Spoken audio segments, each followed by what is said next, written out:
Hello, hello. I'm so happy to see you today here at Breaking Through, Unleashing Your Inner Light. Thank you for coming and joining me today to talk a little bit about when you're feeling stuck or when you have a low mood or you're feeling depressed and how you can move through that and how you can become unstuck and feel better and live the life you truly want to live without all those low feelings. And so I'm going to give you everything I can today in this webinar. And then I'm going to tell you how you can work with me further. Don't worry. Don't worry. The program that I'll be talking about today is only $597. So don't worry about that. Let me just give you everything I can today. And I'm going to start with first, if it's okay with you, to just let you know a little bit about myself. So my name is Lesley Evans. I am a registered psychiatric nurse therapist, and I have been for over 30 years. I cannot believe it. I am a clinical hypnotherapist, a certified soul care coach, which means that I can go into the Akashic records on your behalf, and I'm a Reiki Master. And all that really means is that I love everything I do and that I can blend the best of modern and magical together to help people to understand that they're limitless and then unlock endless possibilities. But I wasn't always that way. I spent a lot of my time, especially early on in my career in nursing, just giving and giving and giving and then giving a little bit more. Tell me if this is you, where you just like to give a lot and you don't give so much to yourself.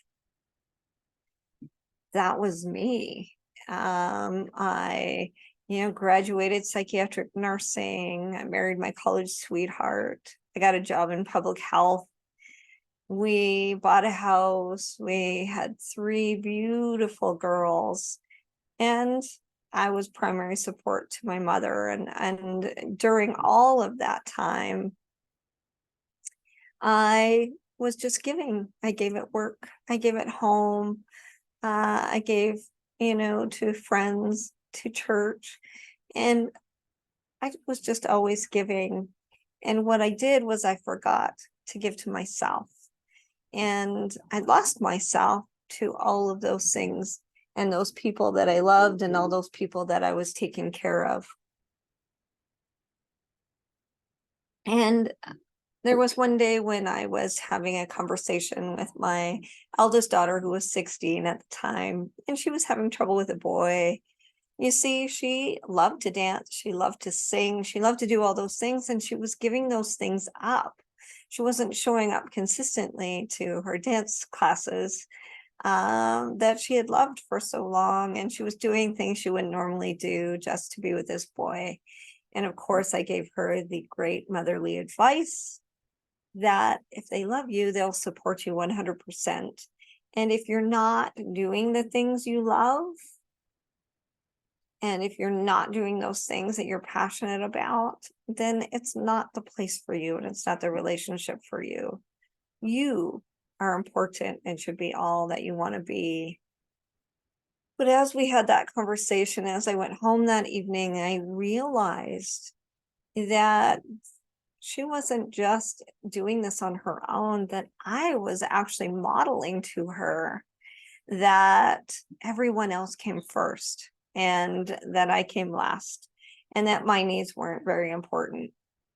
And that's not what I wanted for my girls. I want my girls to be everything that they want to be. I want them to be happy. I want them to be passionate. I want them to understand that they are important. Their needs and their wants and their desires are important too. And they weren't getting that from me. And so I knew I had to make some changes, and make some changes I did. I made some huge changes. I left my marriage of 21 years My husband and I knew what we were doing to each other wasn't really healthy, and never mind what we're doing to our kids. And so we knew that we needed to separate. And my girls and I moved into our own place, and my mom came with us, as she'd been living with us for quite a while. And as I did that, I thought this was my time to start learning about me and what I loved. And guess what?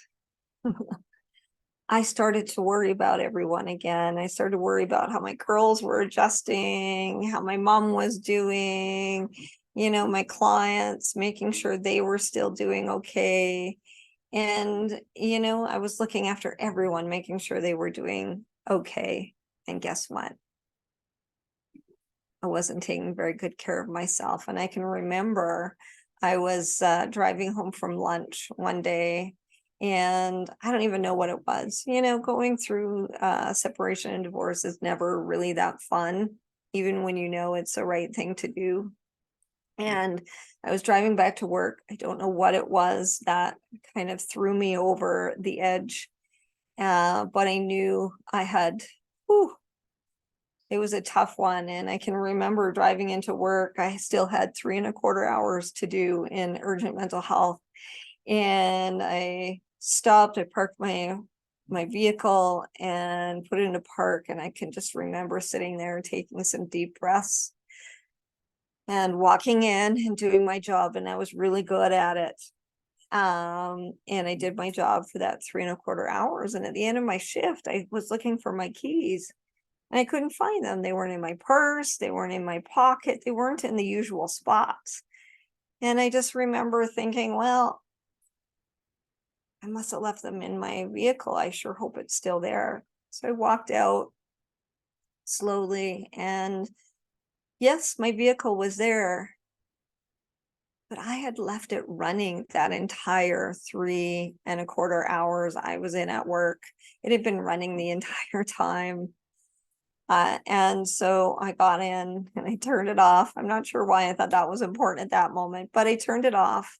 And I can just remember, if you can picture me, just putting my head on the shoulder with my eyes closed, and then looking up and realizing that I was as empty as my gas tank now was.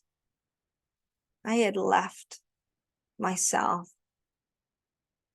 to dry because I wasn't taking care of myself. I'd stopped doing those things that I loved.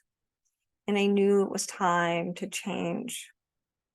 You see, I'd been a therapist for over 20 years at this point. I knew better. I knew all the tools that I needed to have to move me forward and to feel better. Somehow that wasn't enough for me in that moment. And so I set a path to really find out what made me tick, what I loved, what I liked to do, and how I could connect in a way that I could help my clients in an even better way. And that path set me on quite a journey. My journey was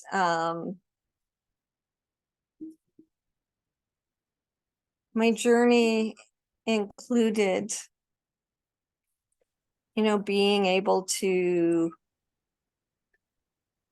hold on a second. Hi, Mary. Hi, I'm trying to join, but I had a conflict with my kids, so I'm going to be kind of in and out. So I didn't want to. That's okay. I'm recording it, and we're just about I'm just letting everybody know why I do what I do. And so I'll make sure you get a recording too. It's nice to see you. So sorry, I forgot where I was. Oh, and so I set on the path to really find out who I am, because I knew this was not only important for me, but it was also important for my girls to see me living a life that I really wanted to live.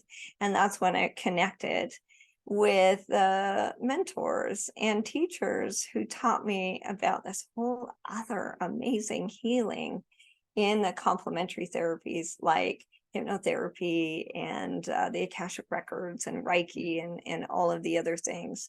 And I really realized, because it helped me to get from this point where I was just empty to knowing the power that I have into building this amazing life for myself. And so I blend all those things together and help people to discover that for themselves too. So I want to start again by just letting you know a few of the things that I think are really important to know when you're stuck or you have a low mood or you're feeling depressed. And these are things that I often teach, and they're things that I teach in my program as well, from struggling to empowered. And so I'm going to start talking a little bit about emotions. I truly believe that emotions have been given a bit of a bad rap. I believe that we have been told that we're only supposed to feel good emotions or positive emotions, and that we're supposed to stay away from these things that we call negative emotions. And I'm here to say that that's simply not true. I don't even like to call emotions positive or negative or good or bad, because I think that they're all really important. That emotions are simply here to tell us that there's something that we need to change. Most often it's our thoughts.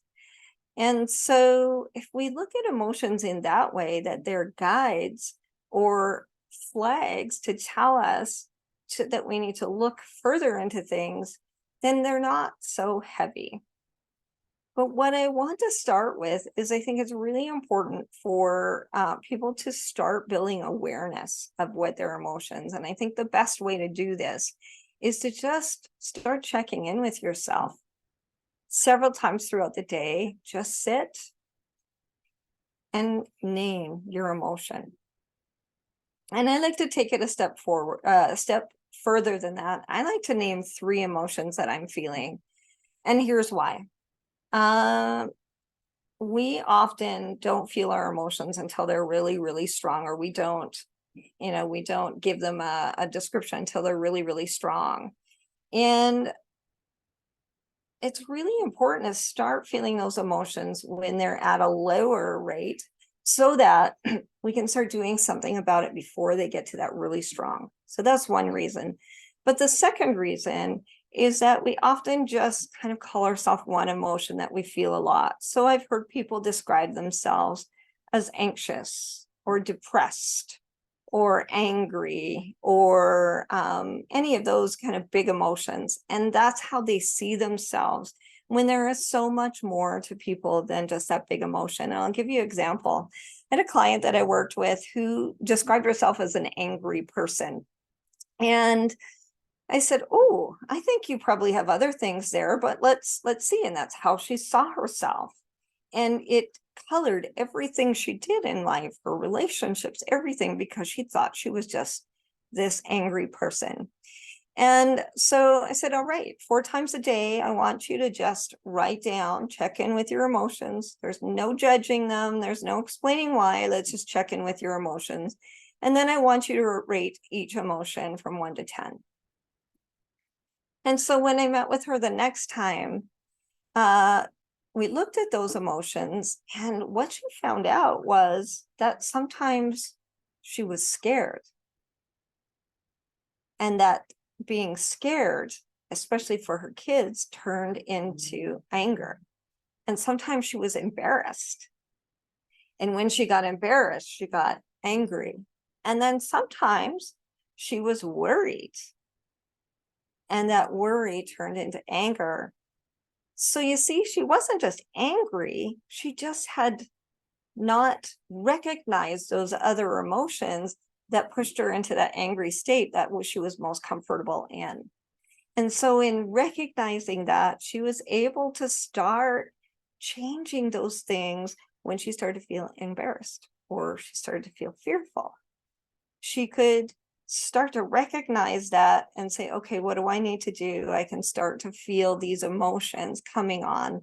I don't really want to get to that angry state." And so she was able to really level out her emotions just from that awareness. And I'm telling you, this is so important that I do this every week in my program, just to make sure everybody is getting that. You have way more dimension to you than just that strong emotion or that emotion you describe yourself by. So that's the first thing. Start just building a bit of awareness by checking in every day throughout the day. What am I feeling right now? Three emotions, and rate each of them. And you'll start to see a little bit of things kind of come and go when you do that.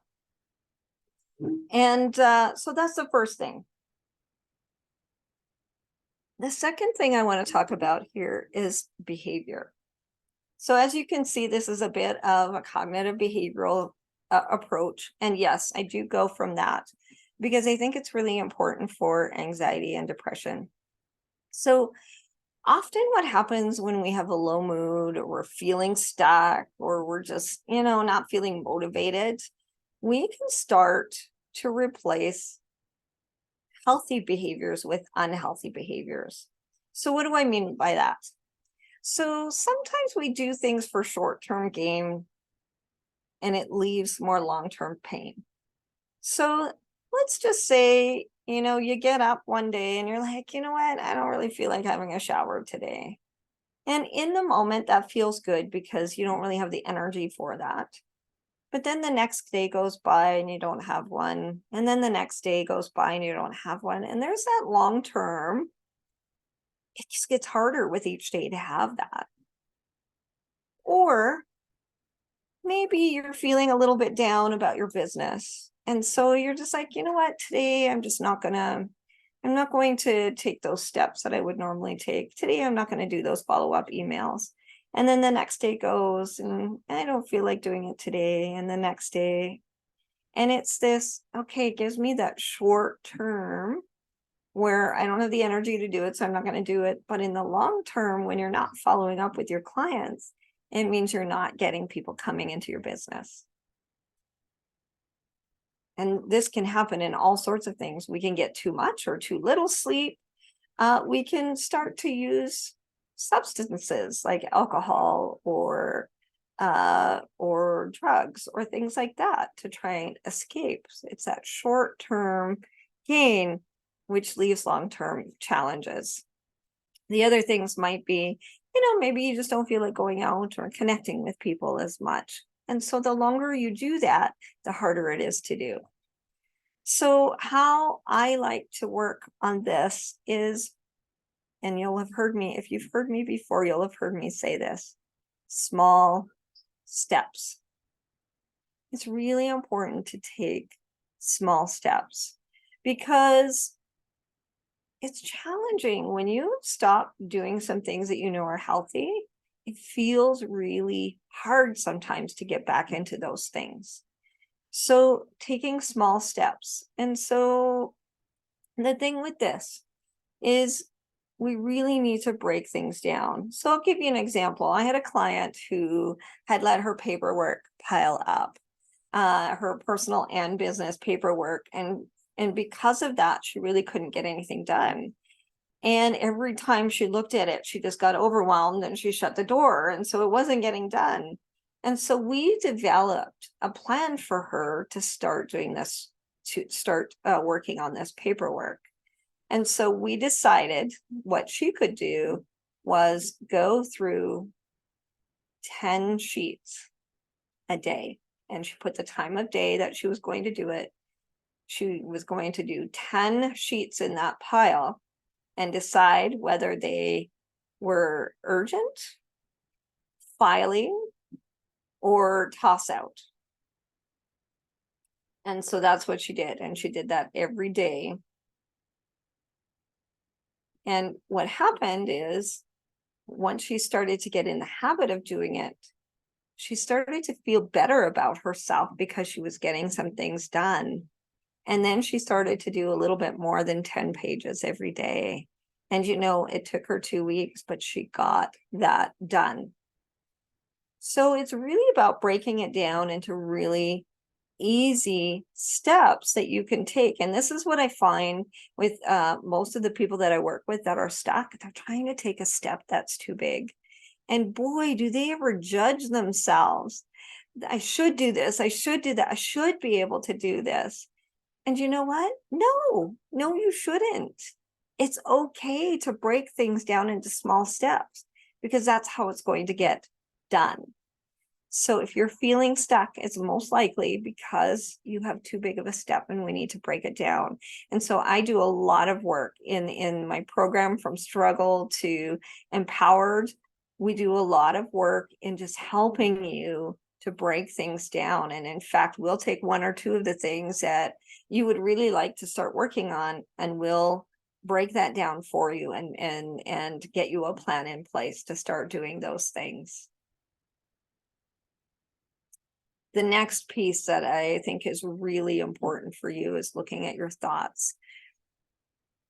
Often our thoughts can tell us that we have a problem when there isn't. Or our thoughts could tell us, no, you can't do that. No, you're better not to do that.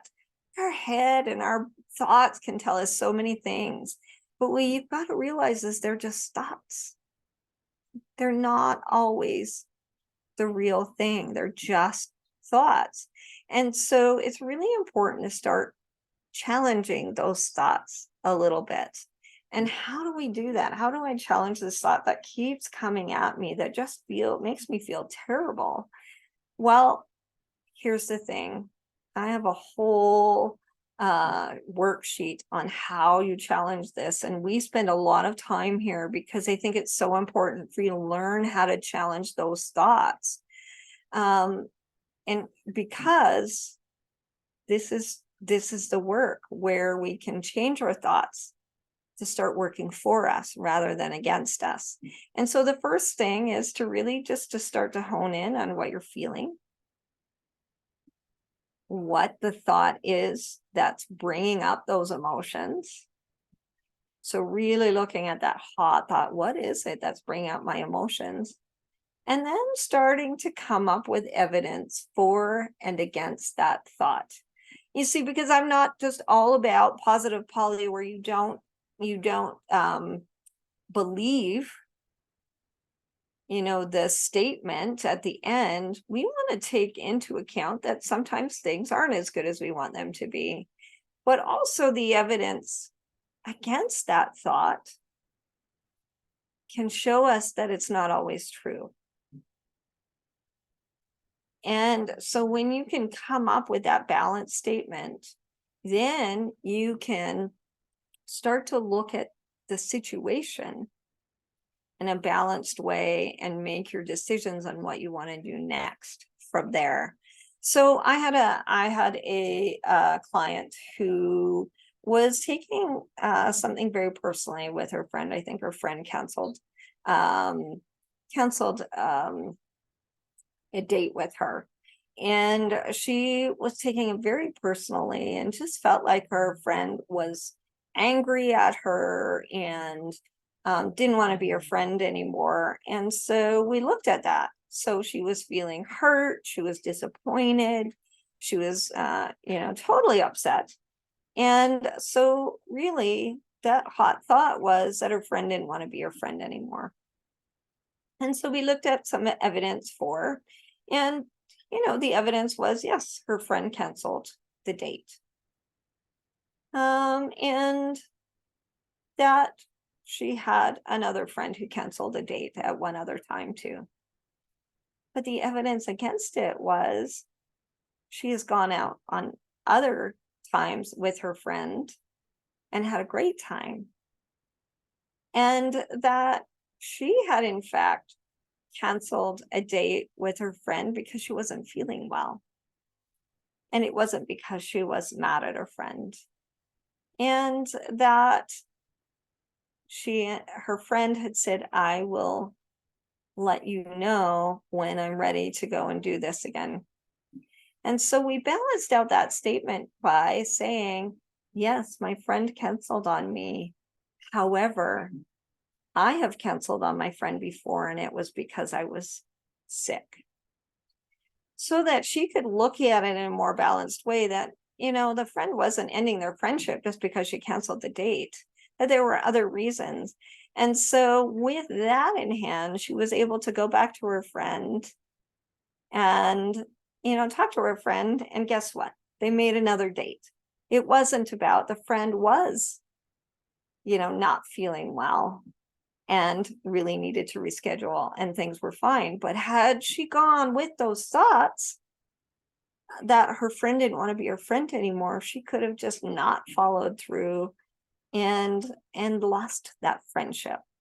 So this is where challenging those thoughts are really, really important, and really, looking at, well, what's the evidence for this thought? What's the evidence against?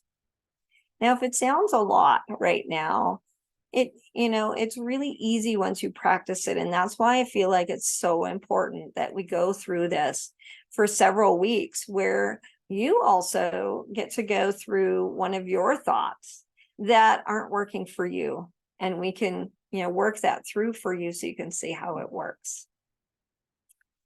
The last thing I want to share about how you can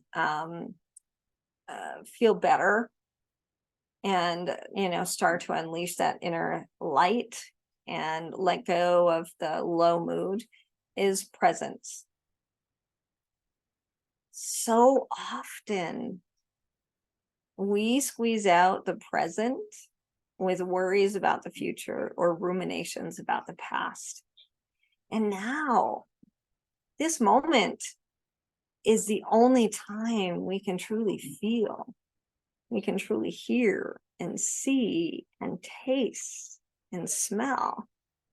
And now is the only time we can make choices. And now is the only time that we can connect with ourselves, with our higher selves. But so often we leave the present out with worrying about the past or worrying about the future.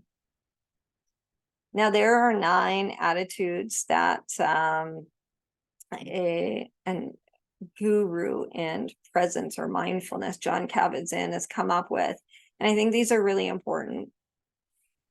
These attitudes include acceptance, patience, trust, beginner's mind, letting go, non-judging, non-striving, gratitude, and generosity. And so why are these important? Well, these are so important with being able to cultivate presence in everyday life. These are important things to be able to start being in this moment and creating the life that you truly desire. And for me, presence or mindfulness is about so much more than the quiet meditations. Presence in everything we're doing just enhances life, enhances your opportunities, and enhances your creativity. And so every week in my From Struggling to Empowerment program, we talk about how to be more present. And how can I do that? How can I start to learn this in everyday things? So I'll give you an example. How many of you walk every day? It's a bit of a trick question. It's a bit of a trick question. Yes, I know I have walkers out there, and some aren't, and that's okay. See, I walk from my bedroom to the kitchen, and I walk from the kitchen to the living room. I walk from my car into a meeting or an appointment or a grocery store. I walk, or I move from space to space every day. And how many of those, I call them transitions, transition from one spot to the next. And how many of those times do you just allow your thoughts to just go about all the things you need to do in the day, or about what do I need to get at the grocery store? Or what do I need to say in this meeting? Or all of those things, your mind is constantly going. And so I would like to encourage you to use those transition steps. They could be 10 seconds. They could be 2 minutes. Whatever it is, start to train your brain that this isn't a time to think about all the endless things on your list anymore. This is the time to focus on what your body is doing. The incredible miracle of your muscles and the balancing and the breeze going through your hair, the way your arms swing, the way your foot steps on the ground. This is the time to really focus on that. And guess what? When you first start doing it, your brain is going to say, yeah, but this is when we think, what if? What about those things? And here's where you can say, thank you. Thank you for reminding me. And almost like a conveyor belt, let that thought slide through and drop off and say, right now, I want to focus on my walking. And then say, it might go, well, what do you mean? This is what we got to think about this time during this time. Again, acknowledging that thought. Thank you. And letting it go through the conveyor belt, drop off. Right now, I want to focus on my walking. And in the beginning, your brain will continually do that. But guess what? The more you practice, the more your brain gets it. You see, you can train your brain to think in the way you want it to. Sometimes we feel like we have no control over our brain, but there's no truth to that. We can decide that we want to train our brain to think in the way that we want to think.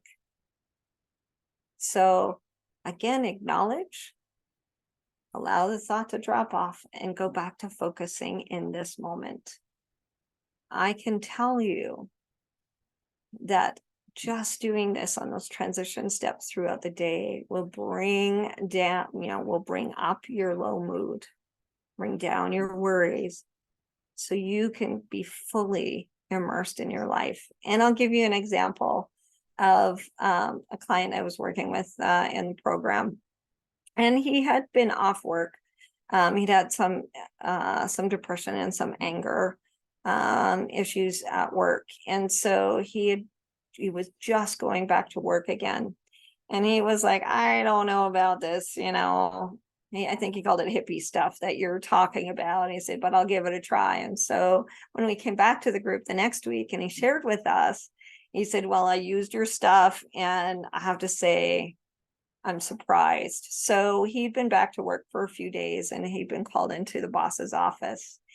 And normally he would be ready to just defend himself and get upset and because he thought he was in trouble. And he said, I'm going to walk to the office. I'm going to use that presence practice of focusing on my steps and on my muscles. And he did that all the way to the office. And guess what? When he walked in, his boss just wanted to say to him, you know what? I've noticed since you've been back, you've been doing really great. And I just wanted to let you know that. And if he had gone in the way his thoughts had gone before, he would have been ready to defend himself. And it wouldn't have gone the same way. And he wouldn't have heard that his boss just wanted to let him know he thought he was doing great. But because he had slowed his thoughts down and allowed himself to just be in that moment, he was able to take in what his boss was telling him and what an incredible difference it made for him and for his work. You see, there's just small changes. And these are the things that I teach in my program in everyday life. Rather than adding another thing, let's see how we can fit this into everyday life. And it's really beautiful when you can start being more present on how it changes your life. So I just want you to just imagine with me for a moment. Just take a breath and imagine imagine that you are now feeling a sense of happiness and joy in your life, a sense of control over your emotions and daily activities. You're feeling well and you're emotionally stable. Your resilience is strong and you can bounce back from setbacks. Imagine having better relationships with the people you love. And you understand that you are worthy and you're feeling better and more confident. You're able to solve problems that you weren't able to before and overcome challenges. And most of all, just imagine being able to set and take the steps and achieving your goals for you, for your work, or for your business. Let's just imagine that for a moment at life.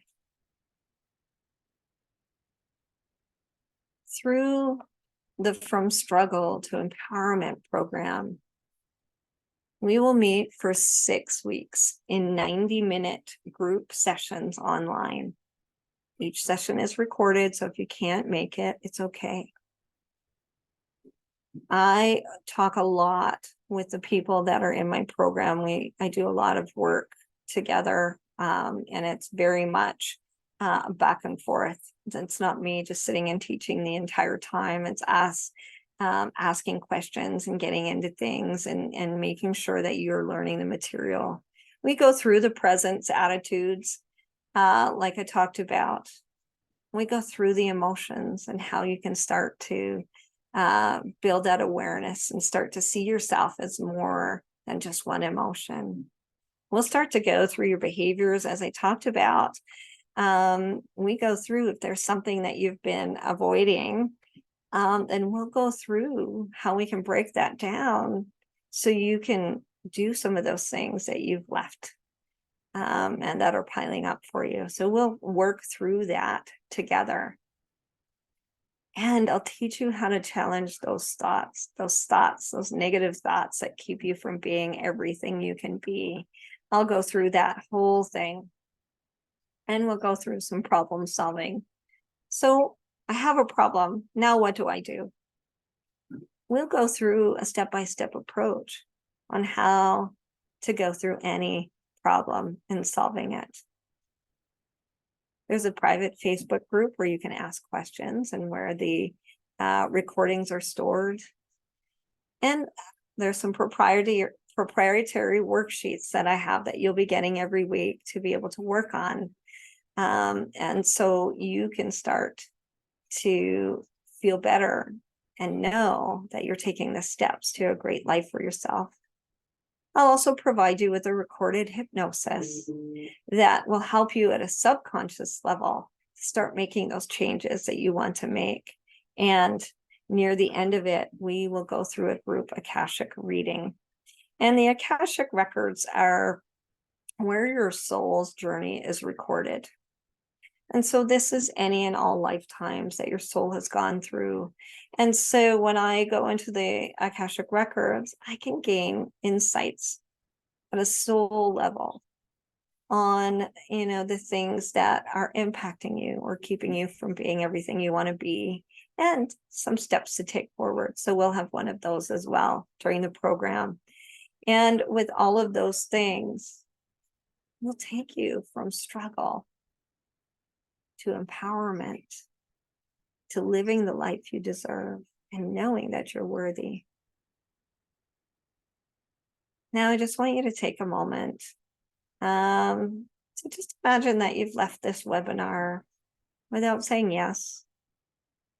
And 6 weeks has gone by and nothing has changed. You're still feeling stuck. You're still finding those negative thoughts holding you back. You're still finding that you're not feeling in control of where you want to be. How does that feel? Knowing that nothing's changed.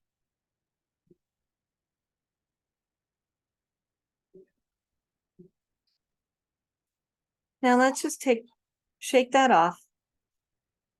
Let's shake off that feeling and take a deep breath in through your nose, out through your mouth.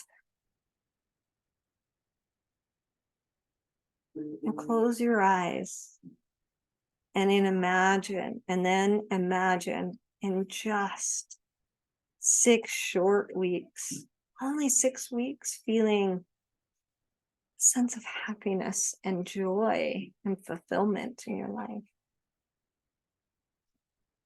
A sense of control of your emotions and the activities you're doing in your day.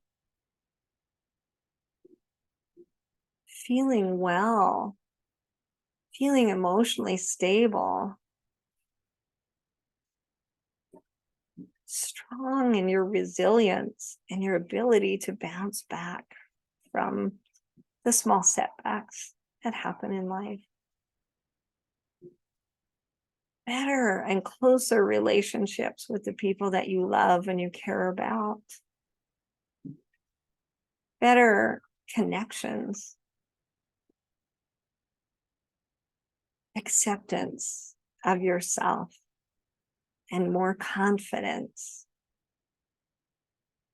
Knowing you can solve any problem that comes your way and you're able to overcome any challenge. And just imagine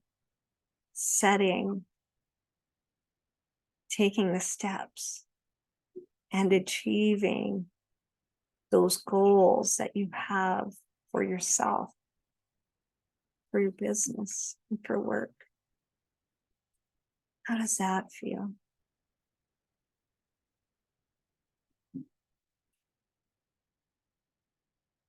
Now,